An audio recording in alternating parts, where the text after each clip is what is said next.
Best friends, welcome to my YouTube channel Wisers Hub. तो ये है हमारी क्लास 5 ऑन इंडियन पॉलिटी। ये हमारा एक कंप्लीट कोर्स होगा इंडियन पॉलिटी के ऊपर, और ये कोर्स उन सभी बच्चों के लिए इंपॉर्टेंट है जो कॉम्पिटिटिव एग्जाम्स की तैयारी कर रहे हैं, राइट। क्योंकि इंडियन पॉलिटी जो एक सब्जेक्ट है वो कॉम्पिटिटिव एग्जाम में बहुत वेटेज रखता है, तो इंडियन पॉलिटी को तैयार करना बहुत इंपॉर्टेंट हो जाता है। इस क्लास में हम डिस्कस करेंगे कि प्रियम्बल क्या होता है। इंडियन पॉलिटी का अगेन एक इंपॉर्टेंट टॉपिक है प्रियम्बल। प्रियम्बल क्या होता है, कैसे आया, राइट, इसका हिस्टोरिकल बैकग्राउंड क्या है और इसके क्या क्या कंपोनेंट्स हैं। प्रियम्बल पार्ट है हमारे इंडिया के कॉन्स्टिट्यूशन का या नहीं है, वो सारी चीज़ें हम इस वीडियो में डिस्कस करेंगे। तो बने रहिए। Without further do let's start the video. Video start करने से पहले एक छोटी सी रिक्वेस्ट है, अगर आपको वीडियो अच्छी लगे तो लाइक कीजिए, ज़्यादा से ज़्यादा बच्चों में शेयर कीजिए और मेरे चैनल को सब्सक्राइब कीजिए ताकि आपको जो नई वीडियो की नोटिफिकेशन है वो सबसे पहले मिले। तो चलिए स्टार्ट करते हैं। पहले हम देखेंगे प्रियम्बल का मीनिंग क्या होता है। प्रियम्बल का मीनिंग अगर मैं आपको बताऊं, एक सिंपल मीनिंग प्रियम्बल का, preamble means preface to the constitution. अभी प्रीफेस क्या है, आपने अपनी टेक्स्ट बुक्स को अगर कभी देखा होगा, राइट, या अपनी रेफरेंस बुक्स को देखा होगा, तो उसके आगे ना 2-3 पेजेस में एक पेज लगा होता है, उस पर लिखा होता है प्रीफेस, राइट। तो वो प्रीफेस है क्या, राइट। देखिए, उसको कभी कोई नहीं पढ़ता, राइट, ना आप पढ़ते होंगे ना मैं पढ़ती होंगी, कभी कोई नहीं पढ़ता। बट आज हम उसका मतलब देखेंगे कि उसका मतलब क्या होता है। जो प्रीफेस होता है ना, उसमें लिखा होता है कि वो जो एक बुक है उसमें क्या लिखा है, वो बुक क्या कंटेन करती है, राइट।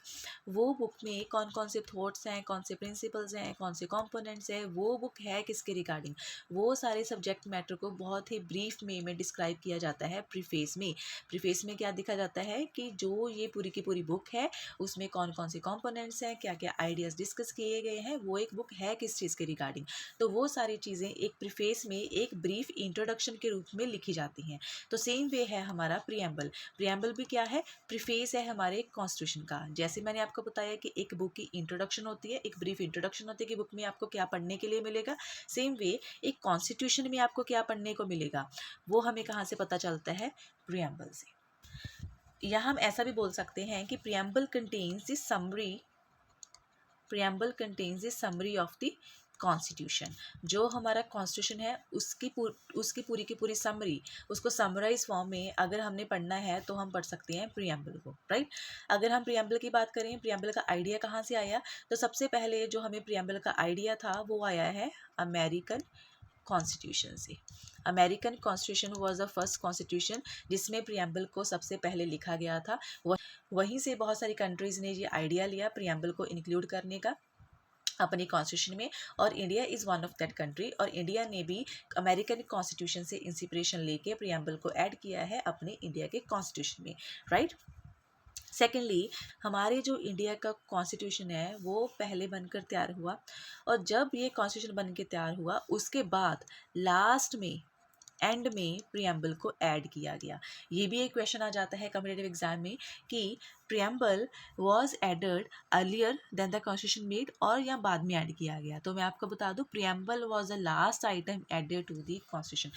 कॉन्स्टिट्यूशन पहले बन के तैयार हो गया था, उसके बाद प्रियम्बल को ऐड किया गया। क्लियर। तो प्रियम्बल क्या है, preamble to the constitution of India is a brief introductory statement that sets out the guiding purpose. Purpose क्या है उसको बनाने का, उसके क्या क्या प्रिंसिपल्स हैं, क्या क्या ऑब्जेक्टिव्स हैं, जो ये कॉन्स्टिट्यूशन है वो किन सिद्धांतों पे बेस्ड है, राइट, और इसकी क्या टोटल फिलॉसफी है, क्या आइडियोलॉजी है हमारे कॉन्स्टिट्यूशन की, राइट, क्या आइडियाज़ वो कन्वे करता है। ये सारी चीज़ें जो हम कॉन्स्टिट्यूशन में पढ़ते हैं उसको एक ब्रीफ वे में प्रोवाइड किया गया है प्रियम्बल में, राइट। अगर हम हिस्टोरिकल बैकग्राउंड की बात करें तो प्रियम्बल इंट्रोड्यूस किया गया था by the Nehru ji in the constituent assembly on 13 दिसंबर 1946। 13 दिसंबर 1946 को जवाहरलाल नेहरू जी ने कॉन्स्टिट्यूंट असेंबली में इसको इंट्रोड्यूस किया था, और बाद में इस ऑब्जेक्टिव रेजोल्यूशन को एक्सेप्ट किया गया ऑन 22 जनवरी 1947। 1947 में 22 जनवरी को इसको पास किया गया। कॉन्स्टिट्यूंट असेंबली ने इस ऑब्जेक्टिव रेजोल्यूशन को एक्सेप्ट कर लिया था। अभी ये ऑब्जेक्टिव रेजोल्यूशन है क्या, ऑब्जेक्टिव रेजोल्यूशन को जब कॉन्स्टिट्यूंट असेंबली बनी थी और उसके सेशन स्टार्ट हुए थे, संविधान बनाने की जो ये प्रोसेस है वो शुरू हुई थी, तब पंडित जवाहरलाल नेहरू जी ने एक ऑब्जेक्टिव रेजोल्यूशन को इंट्रोड्यूस किया था। उस ऑब्जेक्टिव रेजोल्यूशन में क्या था, वो एक ऐसा रेजोल्यूशन था जिसमें हमारे संविधान के क्या क्या प्रिंसिपल्स होंगे, क्या क्या आइडियाज़ होंगी, राइट, क्या क्या एस्पिरेशंस हैं हमारे लोगों की, वो सारी चीज़ें ऑब्जेक्टिव रेजोल्यूशन में पंडित जी ने लिखी थी, राइट। तो उसको इंट्रोड्यूस किया गया और बाद में इसको एक्सेप्ट किया गया। जो यही ऑब्जेक्टिव रेजोल्यूशन नेहरू जी ने इंट्रोड्यूस किया था, ये बाद में जाकर बनता है हमारा प्रियम्बल। जो इस ऑब्जेक्टिव रेजोल्यूशन में जितने भी आइडियाज़ लिखे गए हैं वही हमारे डायरेक्टली कहाँ पे जाते हैं, प्रियम्बल में, राइट।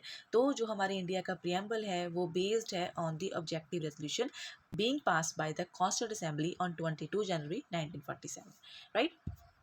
तो अगर हम इंडिया का प्रियम्बल अभी देखें कि है क्या, हम प्रियम्बल के बारे में बात करें, हमने हमने प्रियम्बल का मीनिंग देखा, राइट, हमने उसका हिस्टोरिकल बैकग्राउंड देखा कि वो ऑब्जेक्टिव रेजोल्यूशन पे बेस्ड है, राइट। बट प्रियम्बल है क्या, ये है जी हमारे इंडिया का preamble.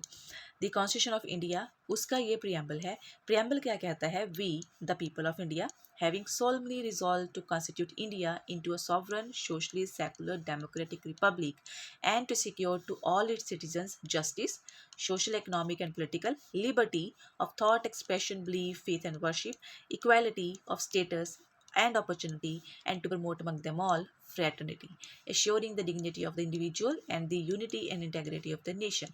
In our Constituent Assembly, this 26th day of November 1949, do hereby adopt, enact, and give to ourselves this constitution. तो ये है जी सारे हमारे प्रियम्बल ऑफ इंडिया। तो यहाँ से अगर हम इसको अच्छे से समझें तो हमें हमारे जो इंडिया का कॉन्स्टिट्यूशन है ना, तो उसका एक बेसिक आइडिया है वो क्लियर हो जाएगा। तो प्रियम्बल के अगर हम कंपोनेंट्स की बात करें, प्रियम्बल के 4 कंपोनेंट्स हैं, source, nature, objectives and date of adoption. पहले तो हम देखते हैं सोर्स ऑफ द कॉन्स्टिट्यूशन। ये जो एक लाइन है ना, we the people of India, ये है जी first point, source of the constitution. यहाँ से हमें पता चलता है कि जो एक पावर है हमारे कॉन्स्टिट्यूशन की, राइट, जो प्रियम्बल है वो बताता है कि जो कॉन्स्टिट्यूशन है उसकी जो अथॉरिटी मिलती है, उसको जो पावर मिलती है वो मिलती है from the people of India itself, right. ये तो हो गया जी फर्स्ट कॉम्पोनेंट जो प्रियम्बल हमें बताता है। सेकंड हमें बताता है preamble about the nature of Indian state, कि हमारे जो इंडिया है वो कैसा है, वो एक सॉवरन कंट्री है, सोशलिस्ट कंट्री है, सेकुलर कंट्री है, डेमोक्रेटिक कंट्री है एंड रिपब्लिक कंट्री है, राइट। ये जो 5 टर्म्स हैं इनके बारे में हम पढ़ेंगे इन अ वाइल। ये जो टर्म्स हैं ये बताती हैं हमारे इंडिया की नेचर को, इंडिया की पॉलिटी को, राइट। उसके बाद हमें थर्ड कंपोनेंट के बारे में पता चलता है, वो है जी objectives of the Indian constitution, right. जो हमारे इंडिया का कॉन्स्टिट्यूशन है उसके क्या क्या ऑब्जेक्टिव्स है, क्या क्या वो अचीव करना चाहता है। वो अचीव करना चाहता है justice, justice eight 3 levels, social, economic and political level. Liberty, liberty of thought, सोचने की आज़ादी, एक्सप्रेस करने की आज़ादी, बिलीव करने की आज़ादी, फेथ एंड वर्शिप करने की आज़ादी। इक्वालिटी, इक्वालिटी टू ऑल, चाहे वो स्टेटस में इक्वालिटी हो, चाहे वो अपॉर्चुनिटीज़ में इक्वालिटी हो, सभी को हम इक्वालिटी प्रोवाइड करेंगे।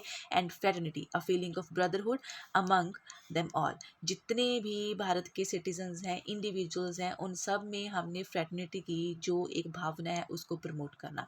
तो ये हैं जी हमारे objectives of the constitution of India जो हमें प्रियम्बल से पता लगते हैं। उसके बाद जो फाइनल चीज़ बताई गई है हमारे प्रियम्बल में, it is about the date of adoption, कब हमने जो इंडिया का कॉन्स्टिट्यूशन है उसको अडॉप्ट किया। It was adopted on 26 of November 1949, ये डेट मेंशन की गई है in the preamble itself, right. तो ये है जी सारे का सारा प्रियम्बल जो हम आज डिस्कस करेंगे। इन सभी टर्म्स को हम अच्छे से डिस्कस करेंगे। तो चलिए आगे देखते हैं। सबसे पहले हमने क्या देखा प्रियम्बल में, हमने देखा कि वहाँ पे लिखा हुआ है we the people of India. It means source के बारे में लिखा हुआ है कि जो इंडिया का कॉन्स्टिट्यूशन है उसको पावर कहाँ से मिलती है, राइट। तो इंडिया की जो कॉन्स्टिट्यूशन है उसको अथॉरिटी मिलती है from the people of India, right. जिसको पावर मिलती है वो मिलती है from the people of India. तो जो ये फ्रेज़ है we the people of India, ये इम्फेसाइज करते हैं कि constitution is made by and for the Indian people. Constitution is made by, लोगों के द्वारा बनाया गया और लोगों के लिए बनाया गया, not given to them by an outside power. ये जो इंडिया का कॉन्स्टिट्यूशन है ये बाहर से नहीं किसी ने बनाया, ये इंडिया के लोगों ने ही इंडिया के लोगों को दिया है बना के, राइट। तो जो ये रूसो है, राइट, उसने बहुत अच्छा लिखा है कि all the power emanates from the people and the political system will be accountable and responsible to the people. तो अल्टीमेटली हम डेमोक्रेसी की बात कर रहे हैं, राइट। तो जो कॉन्स्टिट्यूशन को पावर मिलती है वो मिलती है from the people of India itself, right. देखो जी, कॉन्स्टिट्यूंट बनाया गया कॉन्स्टिट्यूंट असेंबली के द्वारा, राइट। कॉन्स्टिट्यूंट असेंबली में एक ड्राफ्टिंग कमेटी थी, उसके द्वारा इसका ड्राफ्ट तैयार किया गया। कॉन्स्टिट्यूंट असेंबली में इस कॉन्स्टिट्यूशन के ऊपर डेलिब्रेशंस हुई, डिबेट्स हुई, तो फाइनल हमारा जो कॉन्स्टिट्यूशन है वो बन के तैयार हुआ। यहाँ पे आपको कभी कहीं पे नहीं दिखेगा कि जो ये जी पावर है, we the constitute assembly having solemnly resolved to constitute India into a sovereign, यहाँ पे कहीं पे कॉन्स्टिट्यूट असेंबली की बात मेंशन नहीं है, राइट। यहाँ पे कहीं पे नहीं लिखा कि ये जो इंडिया को दिया जा रहा है संविधान, वो असेंबली के द्वारा दिया जा रहा है। और यहाँ पे कहीं नहीं लिखा कि जो ये संविधान है वो ब्रिटिशर्स के द्वारा बनाया गया था। तो ये यहाँ से क्या पता चलता है, इट मीन्स कि लोगों ने खुद बनाया है, इंडियंस ने खुद बनाया है और इंडियंस ने खुद को ही ये दिया है, राइट। तो इट मीन्स कि प्रियम्बल हमें दिखाता है कि जो सोर्स है कॉन्स्टिट्यूशन का वो कहाँ से आया, पीपल से आया। किसको दिया गया, पीपल को दिया गया। तो ये चीज़ हमें देखने को मिलती है, सोर्स हमें देखने को मिलता है कॉन्स्टिट्यूशन का in the preamble.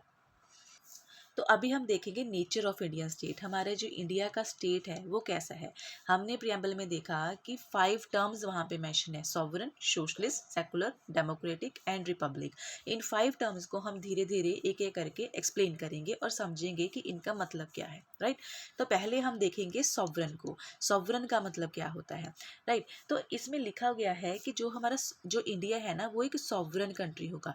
Sovereign country मतलब कि जब जो एक गवर्नमेंट है किसी एरिया की, किसी कंट्री की, वो फ्रीली प्रिवेल करती है, राइट। वो फ्रीली कंट्रोल करती है, फ्रीली गवर्न करती है किसी एरिया को, उसे हम बोलते हैं सॉवरन पावर, राइट। तो अगर मैं आपको बताऊं, दो चीज़ें होती हैं, एक तो होता है स्टेट और एक होता है नेशन।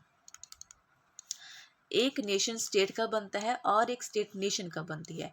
अगर हमने किसी कंट्री को एज अ स्टेट बनाना है तो हमें 4 चीज़ें चाहिए जी। वो 4 चीज़ें कौन कौन सी हैं, हमें एक प्रॉपर टेरिटरी चाहिए, देन उसके बाद उस टेरिटरी में पॉपुलेशन रहनी चाहिए, और उसके बाद एक गवर्नमेंट होगी जो उस टेरिटरी एंड पॉपुलेशन को कंट्रोल करेगी, और उस गवर्नमेंट के पास होगी जी sovereign power to control that particular area. तो स्टेट बनाने के लिए जो 4 कंपोनेंट्स इंपॉर्टेंट हैं वो हैं टेरिटरी, पॉपुलेशन, गवर्नमेंट, सॉवरन।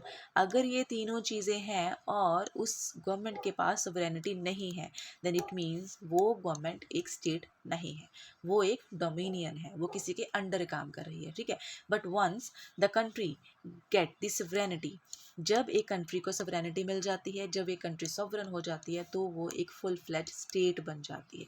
तो these are the components to become a state, right. तो नेशन क्या होगा, नेशन मीन्स जब एक फीलिंग होती है वहाँ के लोगों में, वहाँ की पॉपुलेशन में एक फीलिंग होती है कि we belong to a particular country, एक फीलिंग होती है, फीलिंग ऑफ बिलोंगिंगनेस, राइट, कि हम इस कंट्री को, हम इस एरिया को बिलोंग करते हैं, हम सभी यहाँ के नागरिक हैं। तो जब वो फीलिंग एक दूसरे में होती है, एक दूसरे के रिगार्डिंग, तो उसे हम बोलते हैं नेशन और नेशनलिज्म, राइट। अगर हम इंडिया की बात करें, इंडिया बना था जी पहले नेशन और उसके बाद इंडिया बना स्टेट, राइट। बहुत सारी कंट्रीज़ हैं जो पहले स्टेट होती हैं और उनमें बाद में नेशनलिज्म आता है। बट अगर हम इंडिया की बात करें, इंडिया में नेशनलिज्म पहले आया था ब्रिटिशर्स के टाइम पे, क्योंकि इंडिपेंडेंस हमें लेनी थी, राइट। तो जहाँ पे जो भी लोग रहते थे उनमें नेशनलिज्म, उनमें बिलोंगिंगनेस आई कि हम एक कंट्री के लोग हैं, राइट, हम इंडिया के लोग हैं, हम इंडिया के सिटीजन्स हैं। तो जब ये नेशनलिज्म आया लोगों के अंदर, उसके बाद उन्होंने मांग की, क्योंकि देखो वहाँ पे अगर हम ब्रिटिशर्स की बात करें तो एक प्रॉपर टेरिटरी थी, इंडिया की एक प्रॉपर टेरिटरी थी, वहाँ पे पॉपुलेशन भी रह रही थी, राइट। इंडिया में उस टाइम पर एक सरकार भी थी, चाहे वो सरकार ब्रिटिश गवर्नमेंट थी, बट सरकार तो थी ना रूल करने की। बट अगर हम बात करें, इंडिया एक नेशन तो था बट इंडिया स्टेट नहीं था। जब इंडिया को सॉवरेनिटी मिलती है, जब इंडिया को 1947 में 15 अगस्त 1947 में इंडिपेंडेंस मिलती है from the British rule, from the colonial rule, तब इंडिया को मिलती है जी सॉवरेनिटी, और तब इंडिया जाकर बनता है एक स्टेट। तो सॉवरन का क्या क्या मतलब हुआ, सॉवरन मीन्स जब आप फ्री होते हो किसी भी कंट्रोल से, वो कंट्रोल इंटरनल भी हो सकता है, एक्सटर्नल भी हो सकता है। when a country is free from any sort of control, whether that control is internal or external, उस टाइम पे होती है जी वो एक सॉवरन कंट्री। तो तब जो वहाँ की गवर्नमेंट है, वो कंट्री है, वो अपनी मर्जी से कोई भी काम कर सकती है, वो अपनी मर्जी से एक गवर्नमेंट रन कर सकती है, वो अपनी मर्जी से लॉज बना सकती है, उनको लागू कर सकती है, वो अपनी मर्जी से फॉरेन कंट्री के साथ रिलेशन बना सकती है या नहीं बना सकती, राइट। तो जब एक फ्री विल होती है, फ्री पावर होती है, गवर्नमेंट फ्री होती है, उसे हम बोलते हैं सॉवरन कंट्री। किसी भी आउटसाइड और इनसाइड कोई भी ऐसी पावर उसे इन्फ्लुएंस नहीं कर सकती, उसके डिसीजन को इन्फ्लुएंस नहीं कर सकती। तो इंडिया की अगर बात करें, India is a sovereign country. क्यों? क्योंकि इंडिया खुद को जी खुद गवर्न कर रहा है। India is a self governing country. किसी भी प्रेशर में हम नहीं हैं किसी के भी, राइट। तो वो है ये एक sovereign country. It signifies that India is a supreme power. India अपने आप में एक सुप्रीम पावर है। हमने अगर कोई डिसीजन लेना है तो हम अपने लेवल पे ले सकते हैं। कोई भी कंट्री हमारे पर किसी भी तरह के प्रेशर नहीं बना सकती। ये हमारी एक सॉवरन पावर है, उसे हम बोलते हैं सोवरेनिटी। उसके बाद सेकंड जो आइडिया आता है वो आता है सोशलिज्म का। अभी सोशलिज्म क्या है? अगर हम इन इकोनॉमिक टर्म्स बात करें, तीन तरह की इकोनॉमीज होती हैं, राइट। पहले होती है जी कैपिटलिस्ट इकोनॉमी, सेकंड होती है सोशलिस्ट इकोनॉमी, और थर्ड होती है जी मिक्स इकोनॉमी। अभी इन तीनों में क्या डिफरेंस है? जब हम कैपिटलिस्ट इकोनॉमी की बात करते हैं, जैसे है यूएसए, वहाँ पे होती है जी प्राइवेट प्रॉपर्टी।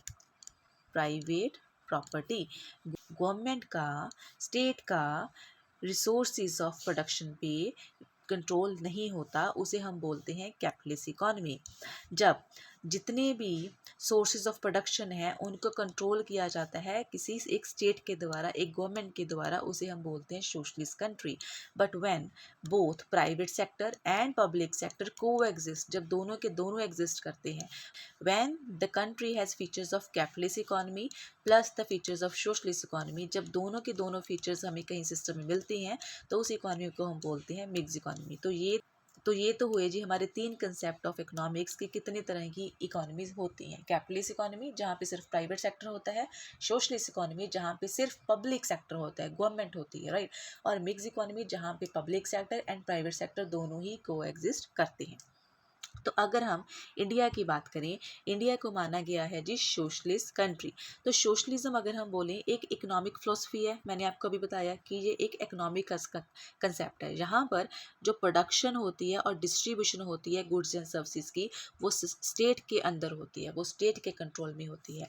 जितनी भी गुड्स बनाई जाएंगी, जितनी भी सर्विसेज बनाई जाएंगी, उनकी प्रोडक्शन कितनी होगी, कितनी गुड्स एंड सर्विसेज प्रोड्यूस करनी है, किसके लिए करनी है, किस रेट पे हम उनको मार्केट में सेल करेंगे, ये सारे डिसीजंस जो लेगा वो लेगा state in case of socialist country.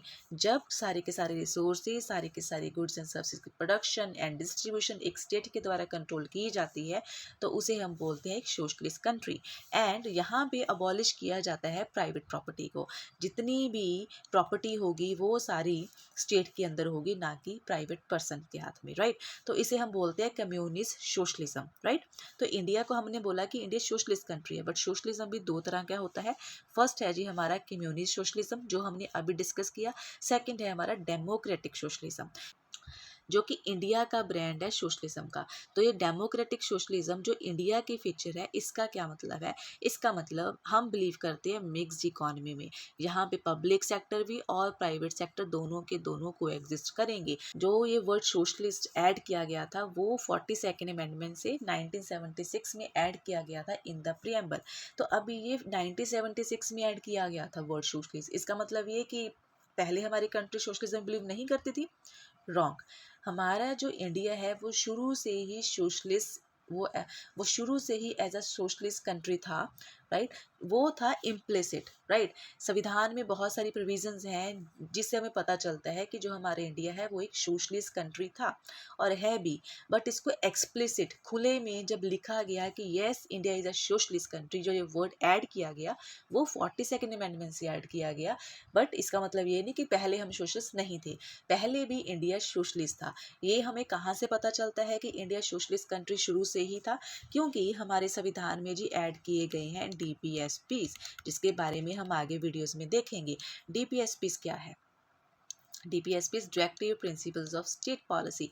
जो स्टेट की पॉलिसीज होंगी वो किन प्रिंसिपल्स पे बेस्ड होंगी, कौन कौन सी डायरेक्शंस है, कैसी उनकी स्टेट पॉलिसीज होंगी। यहाँ से पता चलता है कि जो हमारा इंडिया था वो शुरू से ही एक सोशलिस्ट कंट्री था। राइट, क्योंकि जो DPSPs हैं ये प्रमोट करते हैं सोशल डेमोक्रेसी को, ये बनाना चाहते हैं India as a welfare state, right. तो थर्ड है जी सेकुलरिज्म। सेकुलरिज्म का क्या मतलब है, हम पढ़ रहे हैं nature of Indian state. India जो एज अ स्टेट है वो कैसी है, वो सोवरेन है, हम डिस्कस किया। सोशलिस्ट है, वो भी हमने डिस्कस किया। अब हम देखेंगे सेकुलरिज्म। तो दो कंसेप्ट है सेकुलरिज्म के, पहला है जी western concept, second Indian concept. Western concept क्या कहता है, वेस्टर्न कंसेप्ट हमें देता है नेगेटिव कॉनोटेशन।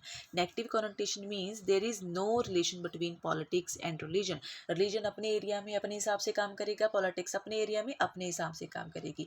पॉलिटिक्स ना तो रिलीजन को प्रमोट करेगा, रिलीजन ना तो पॉलिटिक्स को प्रमोट करेगी। तो so there is a complete separation of politics from the religion, right. तो ये नेगेटिव कॉनोटेशन, कोई भी रिलेशन नहीं है, रिलीजन एंड पॉलिटिक्स में कोई रिलेशन नहीं है, ये नेगेटिव कॉनोटेशन देती है वेस्टर्न कंसेप्ट, राइट। बट अगर हम इंडिया के कंसेप्ट की बात करें, इंडिया का कंसेप्ट जो देता है हमें वो पॉजिटिव कॉनोटेशन देता है, वो हमें पॉजिटिव रिलेशन बताता है between the religion and the politics. अगर हम इसकी बात करें, India has no religion of its own. India का कोई एक पर्टिकुलर रिलीजन नहीं है, बट इंडिया रिस्पेक्ट करता है सभी रिलीजन्स की एंड सेम स्टेटस देता है सभी रिलीजन को। ये है हमारे इंडिया के टाइप का, ये है हमारा type of secularism according to India. ये है हमारे इंडिया का सेकुलरिज्म। यहाँ पे इंडिया का कोई अपना रिलेशन नहीं है with religion, but India respect करता है सभी धर्मों की। There is no separation of religion from politics in case of India. India सभी धर्मों को इक्वल स्टेटस देता है, इक्वल सपोर्ट देता है। जो ये टर्म है सेकुलरिज्म भी, ये भी ऐड की गई थी in the preamble by the 42nd constitutional amendment in 1976। पहले ये वर्ड मेंशन नहीं था explicitly in the Indian constitution, but ये जो एक वर्ड है वो ऐड किया गया प्रीएम्बल में through the 42nd constitutional amendment in 1976। और अभी अगेन इसका मतलब ये नहीं कि पहले हमारा इंडिया सेकुलर नहीं था, जब ये वर्ड ऐड किया गया 1976 में तभी ये सेकुलर हुआ। No, India being a secular country वो शुरू से था। वो हमें कहाँ से पता चलता है, वो पता चलता है हमें फंडामेंटल राइट से। फंडामेंटल राइट्स में the fundamental right of freedom of religion, जहाँ पे जो लोग हैं उनको अपने धर्म को प्रैक्टिस करने का, प्रोफेस करने का अधिकार है, प्रोपेगेट करने का अधिकार है। तो आर्टिकल 25 से लेके 28 तक जो ये राइट्स दिए गए हैं regarding the right to freedom of religion, वहाँ से हमें पता चलता है कि इंडिया शुरू से ही एक सेकुलर कंट्री था, राइट। इंडिया सेकुलर कंट्री सिर्फ 42nd अमेंडमेंट के बाद नहीं बना, पहले भी ये था। हाँ, हमने 42nd अमेंडमेंट से इस वर्ड को एक्सप्लिसिटली लिख दिया प्रीएम्बल में कि India is a secular country, but इसका मतलब ये नहीं कि पहले नहीं था। पहले हमें पता चलता है थ्रू द फंडामेंटल राइट्स कि इंडिया एक सेकुलर कंट्री था। क्लियर, और है और हमेशा रहेगा। देखो जी, अभी तक हमने बात की इंडिया के सेकुलरिज्म के बारे में। जो इंडिया का कंसेप्ट है सेकुलरिज्म का, वो पॉजिटिव कंसेप्ट है। उसके अलावा ना 3 तरह की कंट्रीज पाई जाती हैं। There are 3 types of countries according to secularism, right. पहली है theocratic state, second secular and third atheistic state. Theocratic state का मतलब ऐसी एक कंट्री और ऐसी गवर्नमेंट जिसका एक अपना रिलीजन होता है।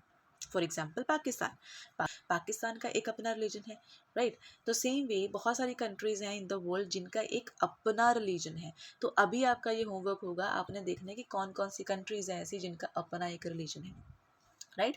तो जो कंट्री का एक अपना रिलीजन होता है, ऐसी कंट्री जो किसी एक रिलीजन को एक्सेप्ट करती है एज अ स्टेट रिलीजन और उसी रिलीजन को प्रमोट करती है, उसे हम बोलते हैं theocratic state, right. Secular state क्या होगी, वो न्यूट्रल होगी, उसका कोई अपना रिलीजन नहीं होगा, राइट। वो ना ही किसी एक रिलीजन को एज अ ऑफिशियल रिलीजन मानेगी।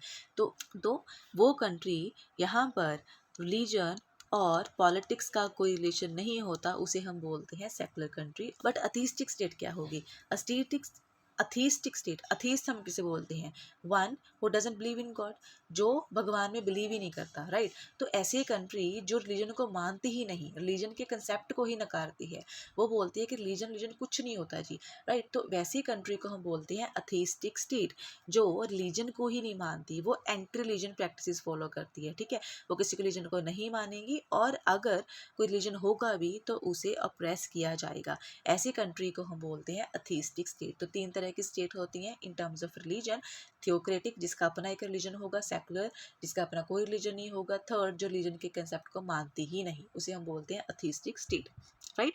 तो ये तो था जी सेकुलरिज्म के बारे में। अभी हम फोर्थ कंसेप्ट की बात करेंगे, वो है democratic. India is a democratic state. इस डेमोक्रेटिक स्टेट मतलब गवर्नमेंट को जो उसकी अथॉरिटी मिलती है वो मिलती है फ्रॉम द पीपल इटसेल्फ। जो इंडिया के लोग हैं उनकी जो विल है वो प्रिवेल करती है। इंडिया के लोग इलेक्ट करते हैं अपने रिप्रेजेंटेटिव्स को, वो आगे चलाते हैं जी गवर्नमेंट ऑफ इंडिया, राइट। तो इंडिया डेमोक्रेटिक कंट्री कैसे है?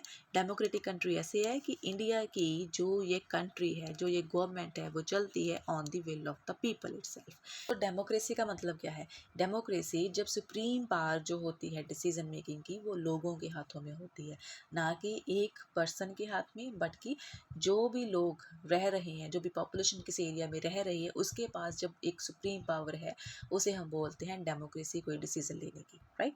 अब जो डेमोक्रेसी है ना, ये दो तरह की होती है, right. Democracy is of two types, direct democracy and indirect democracy. इनमें क्या डिफरेंस है?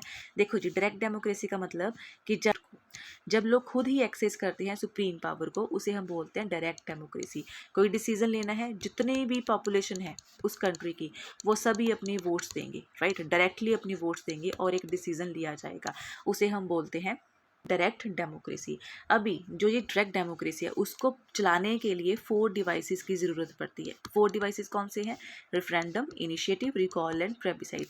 जो ये 4 डिवाइसेस हैं, इनका यूज़ किया जाता है बाय द कंट्री जहाँ पे डायरेक्ट डेमोक्रेसी होती है टू टेक एनी डिसीजन। तो अभी हम इनको देखेंगे, ये क्या चीज़ होती है। रेफरेंडम का क्या मतलब है? Referendum is a procedure whereby propose legislation is refer to the electorate for settlement of their direct votes. Referendum का मतलब होता है कि जब एक प्रोसीजर होता है जहाँ पे एक लेजिस्लेशन को, एक बिल को रेफर किया जाता है उन लोगों के पास, ताकि वो अपनी एक डायरेक्ट वोट डाल सके।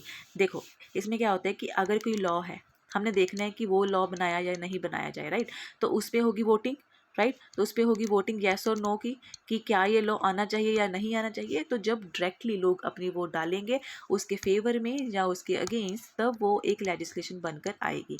तो उसे बोलते हैं referendum, direct voting by the people of that country, उसे हम बोलते हैं रिफरेंडम। इनिशिएटिव का मतलब, इनिशिएटिव एक और मेथड है जो यूज़ होता है इन द डायरेक्ट डेमोक्रेसी। इसका क्या मतलब है?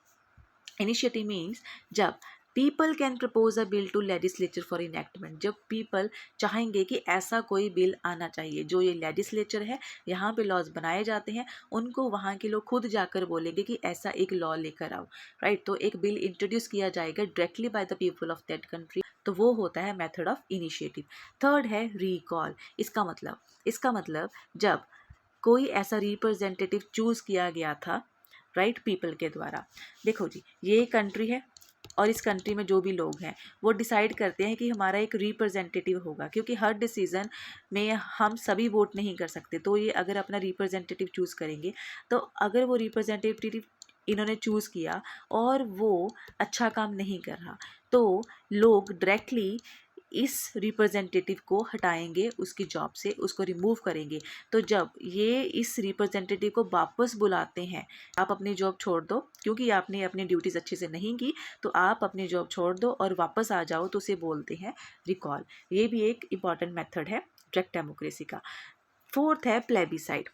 प्लेबिसाइड मीन्स जब हमने एक ओपिनियन लेना होता है, जब हमने कोई एक ऐसा टॉपिक है, राइट, जो कि पब्लिक इम्पोर्टेंस रखता है, और उस पर हमने लोगों के विचार देखने हैं कि लोग उस टॉपिक पर क्या सोचते हैं, उनके क्या ओपिनियंस हैं। जब हम लोगों को उनके ओपिनियंस पूछते हैं, जिस मेथड से पूछे जाते हैं, उसको हम बोलते हैं plebiscite. So plebiscite is a method of obtaining opinion of the people of any country, right. तो वो मैटर जो पब्लिक इंपॉर्टेंस के होते हैं और उन पे हमें लोगों के विचार चाहिए, लोगों के ओपिनियंस चाहिए, उस मेथड को हम बोलते हैं प्लेबिसाइड। तो ये हैं जी 4 मेथड्स ऑफ डायरेक्ट डेमोक्रेसी जो यूज़ किए जाते हैं इन case of direct democracy, right. But अगर हम इनडायरेक्ट डेमोक्रेसी की बात करें, इसका क्या मतलब है?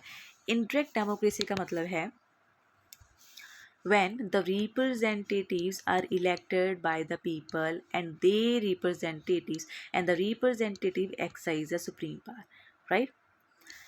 यहाँ पर डायरेक्ट डेमोक्रेसी में लोग खुद ही काम करते हैं, बट यहाँ पे लोगों के द्वारा चुने गए रिप्रेजेंटेटिव काम करते हैं। जो एक जनरल पॉपुलेशन है वो एक रिप्रेजेंटेटिव को चूज़ करती है, रिप्रेजेंटेटिव 1, रिप्रेजेंटेटिव 2, रिप्रेजेंटेटिव 3। तो बहुत सारे रिप्रेजेंटेटिव चुने जाते हैं बाय द पॉपुलेशन, और वो रिप्रेजेंटेटिव्स जब काम करते हैं, जब गवर्न करते हैं कंट्री को, उसे हम बोलते हैं इंडायरेक्ट डेमोक्रेसी। यहाँ पे लोगों की ही बात वो आगे लेके जा रहे हैं रिप्रेजेंटेटिव के तौर पे, और एक डिसीजन लिया जा रहा है। तो अल्टीमेटली जो पावर है वो लोगों के हाथ में है, बट वो इनडायरेक्टली एक्सरसाइज की जा रही है by the representatives chosen by the people of that country. और इसको हम इसीलिए बोलते हैं रिप्रेजेंटेटिव डेमोक्रेसी। और रिप्रेजेंटेटिव डेमोक्रेसी दो तरह की हो सकती है, पार्लियामेंट्री एंड प्रेसिडेंशियल। जब हम रिप्रेजेंटेटिव्स जो चुनते हैं, राइट, वो दो तरह के हो सकते हैं, पार्लियामेंट्री रिप्रेजेंटेटिव्स एंड प्रेसिडेंशियल। इसके बारे में हम आगे की वीडियोस में डिटेल में पढ़ेंगे। अभी के लिए हम इतना देखते हैं कि जो हमारे इंडिया का कॉन्स्टिट्यूशन है ना, वो पार्लियामेंट्री डेमोक्रेसी के ऊपर बेस्ड है। इट मीन्स जो हमारा रिप्रेजेंटेटिव सिस्टम है वो है जी पार्लियामेंट्री डेमोक्रेसी के ऊपर। पार्लियामेंट्री डेमोक्रेसी, पार्लियामेंट का मतलब when executive is responsible to the legislature. जब लेजिस्लेचर को अकाउंटेबल होता है एग्जेक्टिव, उसे हम बोलते हैं पार्लियामेंट्री सिस्टम। तो इंडिया का जो इंडायरेक्ट, तो अगर हम इंडिया की बात करें, इंडिया की इंडायरेक्ट डेमोक्रेसी है जो कि आती है थ्रू पार्लियामेंट्री सिस्टम। क्लियर। ये बात करेंगे द फिफ्थ टर्म जो है जी रिपब्लिक। रिपब्लिक का क्या मीनिंग होता है? हमने अभी तक देखा कि इंडिया एक सॉवरेन कंट्री है, सोशलिस्ट कंट्री है, सेकुलर कंट्री है, डेमोक्रेटिक कंट्री है। तो इंडिया एक रिपब्लिक कंट्री भी है। इसका क्या मतलब है? When the head of a state is elected by the people of the country. ये इलेक्शन डायरेक्ट भी हो सकती है और इनडायरेक्ट भी हो सकती है, राइट। बट हमें क्या चाहिए कि वो इलेक्टेड होना चाहिए, चाहे वो डायरेक्टली इलेक्ट हो, चाहे वो इनडायरेक्टली इलेक्ट हो। बट जब हेड ऑफ द स्टेट, वो हेड जो कंट्री को गवर्न करेगा, वो इलेक्टेड होगा, उस टाइम पे हम उस कंट्री को क्या बोलेंगे? Republic country, right. तो इसकी ऑपोजिट, रिपब्लिक का ऑपोजिट होता है मनार्की। रिपब्लिक का ऑपोजिट होता है जी मनार्की। अभी मनार्की का क्या मतलब है?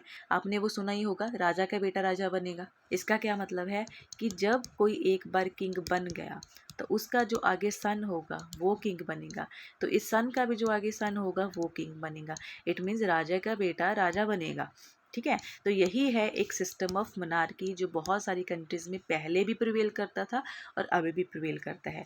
फॉर एग्जाम्पल इन ब्रिटेन, जहाँ पर जो एक मनार्क होता है, जो एक हेड ऑफ द गवर्नमेंट होता है, वो एक मनार्क होता है। इट मीन्स वो हेरेडिटरी बेसिस पे चुना जाता है, ना कि वो इलेक्टेड होता है, राइट। लीनियस चल रही है, राइट। राजा का बेटा आगे उसका बेटा आगे उसका बेटा राजा बनेगा। तो जो ये वाली कहानी है ना हेरिडिटरी की, तो ये इसको हम बोलते हैं मनार्की। बट अगर हम रिपब्लिक की बात करें, रिपब्लिक में राजा का बेटा राजा नहीं बनता। रिपब्लिक में क्या होता है? राजा वही बनता है जो राजा बनने के काबिल। फॉर एग्जाम्पल इंडिया में जो इंडिया का हेड ऑफ स्टेट है वो है जी प्रेसिडेंट ऑफ इंडिया, जो कि इलेक्ट किया जाता है through an electoral college for term of 5 years। और जो प्रेसिडेंट ऑफ इंडिया की पोस्ट है वो हेरिडिटरी नहीं है। अगर एक पर्सन प्रेसिडेंट बना और उसने 5 years का जो टेन्योर है वो ख़त्म किया, उसके बाद दोबारा इलेक्शंस की जाएंगी और दोबारा प्रेसिडेंट को इलेक्ट किया जाएगा। फिर इसके बाद दोबारा इलेक्शंस की जाएंगी। हेरिडिटरी का मतलब क्या था कि कोई इलेक्शंस नहीं होती, आगे की आगे जो उसका बेटा है वो प्रेसिडेंट बनता जाएगा। बट ऐसा नहीं है, हमारे इंडिया के केस में हेरिडिटरी जो ये पोजीशन है वो हेरिडिटरी नहीं है, राइट। हर एक सिटीजन इंडिया का एलिजिबल है प्रेसिडेंट बनने के लिए। तो ऐसी प्रोविजंस हैं हमारे इंडिया की as a republic of the country. तो ये थी सारी terms India as a state, जिसमें हमने डिस्कस किया कि इंडिया एक सॉवरेन कंट्री है, सोशलिस्ट कंट्री है, सेकुलर कंट्री है, डेमोक्रेटिक एंड रिपब्लिक कंट्री है, राइट।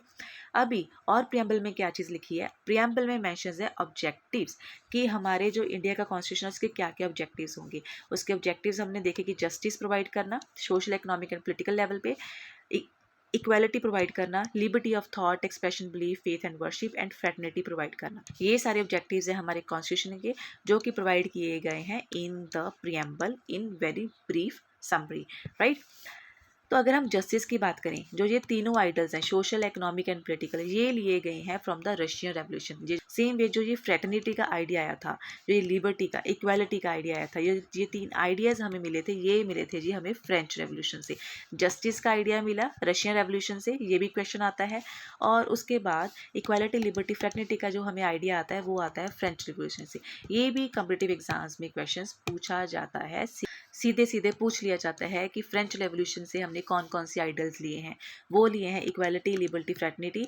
और पूछा जा सकता है कि रशियन रेवोल्यूशन से हमने कौन सी आइडल्स लिए हैं। वो लिए हैं हमने social, economic and political justice से। क्लियर?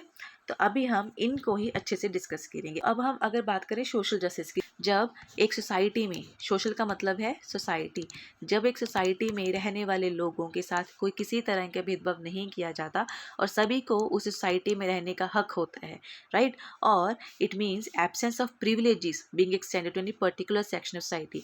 सोसाइटी का ये जो भी सेक्शंस हैं उनमें से हम किसी एक सेक्शन को फेवर नहीं कर रहे, सभी सेक्शन को सोसाइटी में इक्वल ही अधिकार है पब्लिक प्लेसेस को, पब्लिक गुड्स को यूज़ करने का, उसे हम बोलते हैं सोशल जस्टिस। उसके बाद है economic justice. Economic justice mean जब कोई डिस्क्रिमिनेशन नहीं किया जाएगा इन इकोनॉमिक टर्म्स, मनी की टर्म्स में, राइट, वेजेस की टर्म में, इनकम की टर्म में, जब कोई भेदभाव नहीं होगा उसे हम बोलते हैं इकोनॉमिक जस्टिस। फॉर एग्जांपल, जब जितना मेल काम करें उतनी उनको सैलरी मिले और जितना फीमेल काम करिए उतनी उनको सैलरी मिले, ये है इकोनॉमिक जस्टिस। और मेल के कंपैरिजन फीमेल को इक्वल सैलरी मिलनी चाहिए, इक्वल वेजेस मिलनी चाहिए, उसे हम बोलेंगे इकोनॉमिक जस्टिस।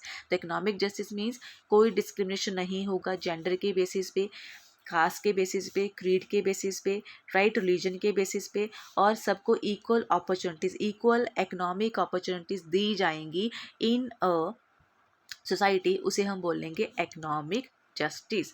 सभी को पैसा कमाने का अधिकार होगा, सभी को इक्वल अवसर दिए जाएंगे पैसा कमाने के लिए, और सभी को इक्वल वेजेस देंगे। जितना वो काम कर रहे हैं, जितना एक फीमेल काम कर रही है कंपैरेटिव टू मेल, तो जितनी सैलरी उस मेल को दी जा रही है उस काम के लिए, उतनी ही सैलरी एक फीमेल को दी जाए।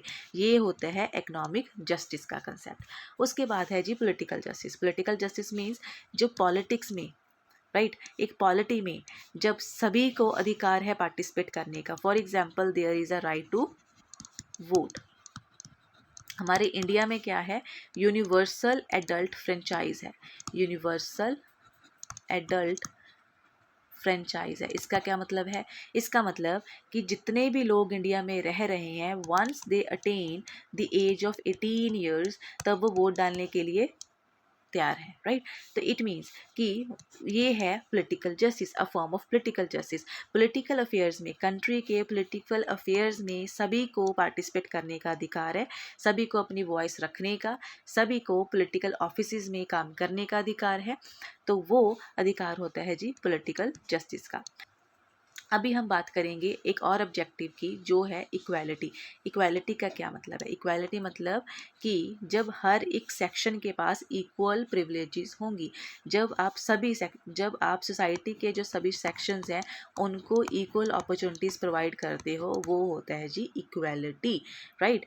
And equality means everyone is equal before the law. जो भी कानून है उसके सामने सभी लोग इक्वल हैं, उसे हम बोलते हैं इक्वालिटी। तो दो टर्म्स है, इक्वालिटी और इक्विटी। इन दोनों में क्या डिफरेंस है? देखो, अगर आप इस पिक्चर को देखोगे तो आपको अच्छे से क्लियर हो जाएगा। देखो जी, इक्वालिटी का मतलब है कि जब हम बिना ये देखें कि किसको कितनी रिक्वायरमेंट है किसी बेनिफिट की, हम सबको इक्वल बेनिफिट दे देंगे। हम ये नहीं देखते कि किसी को बेनिफिट ज़्यादा चाहिए, किसी को कम चाहिए, हम सभी को इक्वल बेनिफिट जब प्रोवाइड करते हैं तो उसे हम बोलते हैं equality. Equal access to all the persons of the society, उसे हम बोलते हैं इक्वालिटी। चाहे उनको फ़ायदा हो रहा है चाहे नहीं हो रहा, हम सभी को इक्वल एक्सेस देंगे फैसिलिटीज़ का, राइट? वो होता है जी कंसेप्ट ऑफ इक्वालिटी। बट अगर हम इक्विटी की बात करें, इक्विटी मतलब जिसको ज़्यादा चाहिए हम उनको रिसोर्सेज देंगे, जिसको रिसोर्सेज की ज़रूरत है ही नहीं हम उनको रिसोर्सेज नहीं देंगे, बट जिसको रिसोर्सेज चाहिए हम उसको ज़्यादा रिसोर्सेज देंगे according to the need of the people, उसे हम बोलते हैं इक्विटी, राइट? आई होप आपको क्लियर हो गया the difference between the two, equality and equity. Equality when the resources are not provided according to the needs but resources are provided to each and every people in the society. But अगर हम equity की बात करें, resources are provided और help और opportunities are provided by the government to the people who need them, जिसे ज़रूरत है ही नहीं। फॉर एग्जाम्पल यहाँ पे इस पर्सन को ज़रूरत ही नहीं, राइट, तो इसको हमने बेंच नहीं प्रोवाइड किया। ज़रूरत थी इस बेबी को, राइट, और इस छोटे बच्चे को, तो हमने उनकी नीड के अकॉर्डिंग जब उनको फैसिलिटीज़ प्रोवाइड की, उनको अपॉर्चुनिटीज़ प्रोवाइड की, वो होता है जी कंसेप्ट ऑफ इक्विटी। क्लियर। आगे है लिबर्टी। लिबर्टी का क्या मतलब है? Liberty means freedom for the people to choose their way of life, have political views and behaviour in society. अभी लिबर्टी का मतलब क्या होता है जी? फ्रीडम। जब लोग अपनी मर्जी से सोसाइटी में रह सकते हैं, अपने एक पॉलिटिकल व्यू, अपने ओपिनियंस रख सकते हैं, सोसाइटी में बिहेव कर सकते हैं। बट लिबर्टी का मतलब यही नहीं कि एंटायर फ्रीडम होगी। लिबर्टी का मतलब होता है कि फ्रीडम होगी बट वो लिमिटेड होगी। फ्रीडम जो होगी वो लिमिटेड होगी। एक सेट ऑफ रूल्स होते हैं सोसाइटी में रहने के लिए, एक सेट ऑफ रूल्स होते हैं, राइट। उन लॉज को फॉलो करते करते जब एक सोसाइटी में हम फ्रीली रहते हैं तो उसे हम बोलते हैं लिबर्टी। तो लिबर्टी मीन्स कि लोग अपने हिसाब से, जो लोगों की लाइफ है वो अपने हिसाब से गुजार सकते हैं, वो अपने पॉलिटिकल ओपिनियंस रख सकते हैं, वो अपने हिसाब से बिहेव कर सकते हैं। तो मतलब ये नहीं कि वो कुछ भी कर सकती हैं, राइट। उसका उनकी जो ये फ्रीडम है वो लिमिटेड है, वो लिमिट की गई है लॉ के द्वारा। तो अभी आगे चलते हैं। आगे है फ्रेटर्निटी। फ्रेटर्निटी का मतलब होता है जी भाईचारा, right, a feeling of brotherhood. जब एक इमोशनल अटैचमेंट होती है कंट्री के लोगों में तो उसे हम बोलते हैं फ्रेटर्निटी। तो ये भी हमारे कॉन्स्टिट्यूशन ऑफ इंडिया का एक ऑब्जेक्टिव है, to promote the fraternity among the people of the country. Is a diverse country. यहाँ पे अलग अलग धर्मों के, अलग अलग जातों के, अलग अलग आइडेंटिटीज़ के लोग रहते हैं, राइट। अलग अलग जो अलग लैंग्वेज फॉलो करते हैं, राइट, जो अलग कस्टम्स फॉलो करते हैं। तो उन सभी लोगों का एक अपना कल्चर है, एक अपना डाइवर्स सिस्टम है। तो उस डाइवर्सिटी को यूनिटी में रखने के लिए हमें ज़रूरत थी फ्रेटर्निटी की, भाईचारे की। जो ये सभी धर्मों के लोग हैं, सभी कल्चर्स के लोग हैं, अलग अलग कल्चर्स के लोग हैं, वो आपस में इकट्ठे रहें।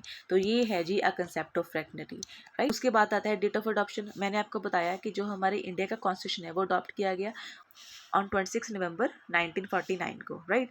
बट बहुत सारे जो आर्टिकल्स थे, जो एक मेजर पार्ट था, वो हमने जो लागू किया था वो किया गया था ऑन 26 जनवरी 1950। 6 जनवरी 1950 को हमने पूरा का पूरा कॉन्स्टिट्यूशन अडॉप्ट किया था। बट कुछ आर्टिकल्स थे जो 26 ऑफ नवंबर को ही लागू हो गए थे। जो आर्टिकल्स 26 नवंबर 1949 को लागू हुए थे वो आते हैं आर्टिकल 394 में। वो कौन कौन से हैं? वो आर्टिकल है 394, 5, 6, 7, 8, 9, 60, 324, 366, 367, 379 एंड अप टू 393। ठीक है, ये सारे आर्टिकल्स जो आए थे, जो लागू हुए थे, वो 26 नवंबर को ही हो गए थे। उसके बाद का जो एक मेजर पोर्शन रह गया था वो लागू हुआ था ऑन 26 जनवरी 1950।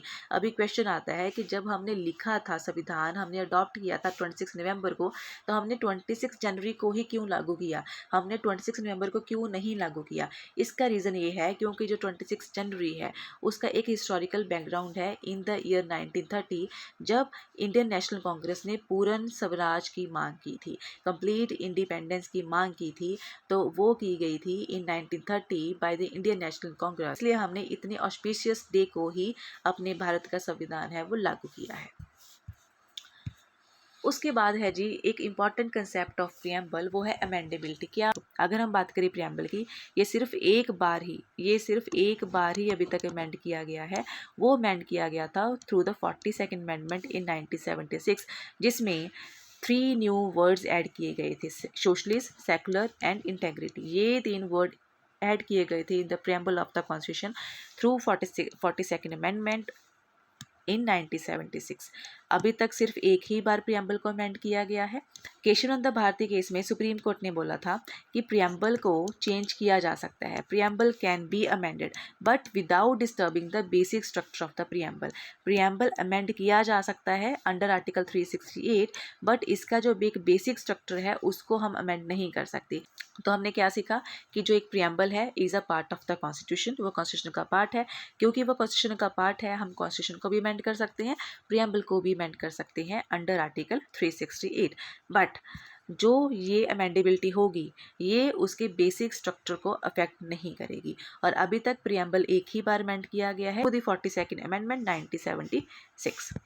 अगर आपको ये क्लास अच्छी लगी हो तो प्लीज़ वीडियो को लाइक कीजिए, मेरे चैनल को सब्सक्राइब कीजिए और ज़्यादा से ज़्यादा लोगों में शेयर कीजिए। हम मिलेंगे नेक्स्ट क्लास में, तब तक के लिए कीप लर्निंग, बाय बाय।